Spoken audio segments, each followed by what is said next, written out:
104 वर्ष झालीत, बेलापूर परळी रेल्वे मार्ग कधी मार्गी लागणार? केंद्र सरकारने दिली मोठी माहिती। 104 वर्षापासून रखडलेला रेल्वे प्रकल्प पुन्हा संसदेत चर्चेत आला आहे आणि लाखो नागरिकांच्या आशा आता पुन्हा जाग्या झाल्या आहेत। मंडळी, शिर्डीचे खासदार भाऊसाहेब वागचौरे यांनी लोकसभेत बेलापूर परळी रेल्वे मार्गाचा मुद्दा उपस्थित करत केंद्र सरकारला थेट प्रश्न विचारला आहे। हा प्रकल्प बंद करण्याचा किंवा स्थगित करण्याचा विचार आहे का, अशी त्यांनी विचारणा केली। या रेल्वे मार्गामुळे श्रीरामपूर, अहिल्यानगर, बीड आणि परळी या भागांना मोठा फायदा होणार असल्याचं त्यांनी सांगितलं।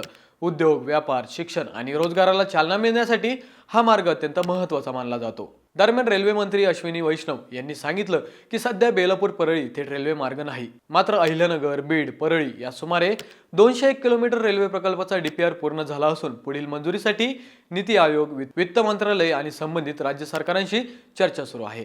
आता प्रश्न एकच, 104 वर्षांची प्रतीक्षा अखेर संपणार का? तुमचं मत काय? कमेंटमध्ये नक्की सांगा।